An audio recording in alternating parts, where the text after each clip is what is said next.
Global Typhoon, Chairman TV. Weather update. Helping homeless people.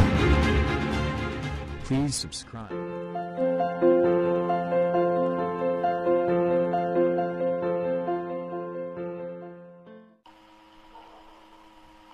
Magandang umaga po. Ito po ang latest update natin ngayong araw, October 20, 2023. Patuloy nga pong umiiral dito sa extreme northern Luzon at northern Luzon itong northeasterly surface wind flow na nakakaapekto nga po yan sa extreme northern Luzon at northern Luzon. Wala namang itong dalang malalakas na pag-ulan, pero meron po tayong shear line na posibleng magdulot nga po ng pag-ulan sa may gitnang bahagi ng bansa. Patuloy naman po magiging maganda ang lagay ng panahon at sisikat naman po ang araw, pero posible nga po mamaya magkakaroon ng pag-ulan sa may Central Luzon, Metro Manila at Southern Luzon. Magiging maganda naman lagay ng panahon sa Visayas, Mindanao at maging sa Palawan. Asahan natin dyan yung mga localized thunderstorm. At ayon nga sa ating advanced weather forecast ng European Center, meron tayo isang posibleng sama ng panahon na imo-monitor na nasa labas nga ng Philippine Area of Responsibility na mataas nga ang tsansa na pumasok ito ng bansa at maging isang tropical depression ayon po yan sa European Center. Dito muna tayo sa ating rain map animation.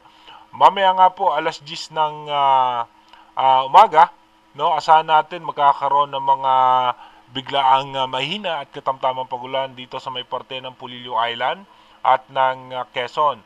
At mananatiling magiging maganda ang lagay ng panahon ng malaking bahagi ng bansa. May mga posibleng isolated rain shower din dito sa parte ng Mindanao.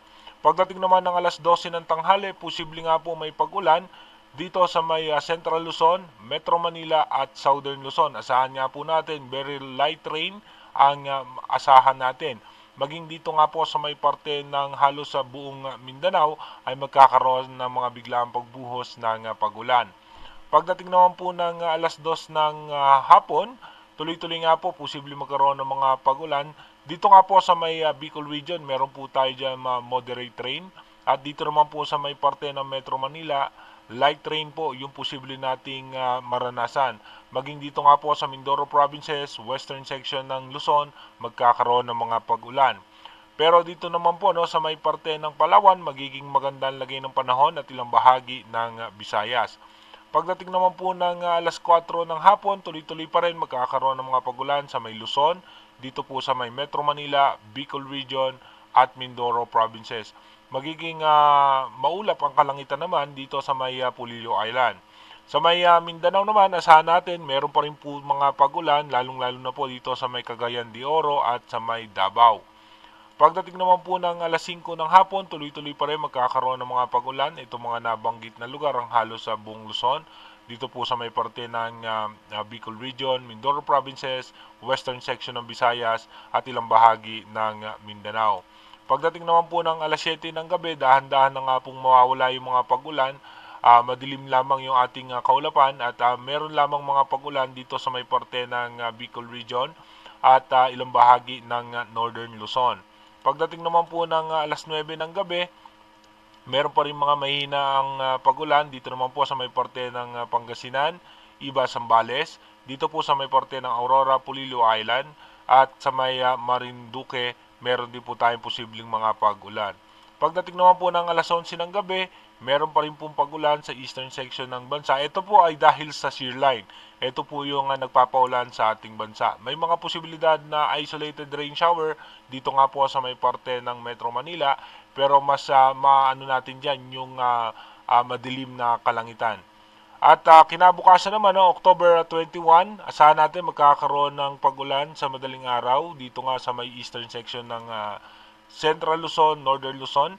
At pagdating naman po ng alas 2 ng madaling araw bukas, magkakaroon ng mga pag-ulan ng Central Luzon, Metro Manila at maging ang Southern Luzon. Pagdating naman po ng alas 4 ng umaga, dahan-dahan po na mawawala yung mga pag-ulan, posibleng maulap na kalangitan ng ating maranasan. At pagdating naman po ng alas 6 ng umaga bukas, ganun pa rin po, may mga posibilidad pa rin ng mga pag-ulan. Dumako na nga po tayo sa ating advanced weather forecast. Ayon nga po sa ating advanced weather forecast, bukas nga po no, October 21, asahan pa rin po natin na maapektuhan po tayo ng shear line. At pagdating po ng October 22, may mga posibleng malalakas na pagulan sa eastern section pa rin ng Northern Luzon, Central Luzon at Southern Luzon, maging sa may parte ng Visayas. Pagdating naman po ng October 23, dahan-dahan pong magiging maganda ang lagay ng panahon, pero asahan pa rin po natin may mga pag-ulan sa eastern section ng Luzon. Pagdating naman po ng October 24, may mga pag-ulan pa rin po tayo dahil sa shear line. At pagdating ng October 25, magkakaroon tayo ng possible low pressure area sa labas ng Philippine Area of Responsibility.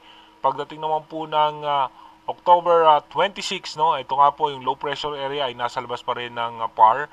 At pagdating naman po ng October 27, tuloy-tuloy pa rin po no, na magiging maganda ang lagay ng panahon. Asahan natin yung mahina at katamtamang pag-ulan. Pagdating naman po ng October 28, no, ito pa rin po yung low pressure area outside PAR. At pagdating naman po ng October 29, ito nga po, yung low pressure area ay nasa labas pa rin po ng Philippine Area of Responsibility. Ito po ay mataas ang tsansa no, na pumasok ng PAR. At ayon nga po no, sa latest update ng European Center, nasa 50% nga po yung chance na ito po ay maging isang tropical depression or mahinang bagyo.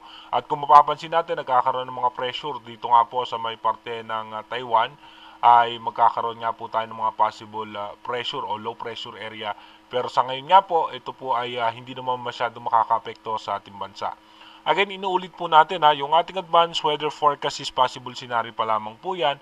Malaki pa rin po ang posibilidad na magbago po yan. Kaya manatili tayong tumutok sa ating advanced weather forecast para malaman po natin yung mga posibleng sama ng panahon na posibleng makaapekto sa ating bansa at makapaghanda po tayo ng mas maaga.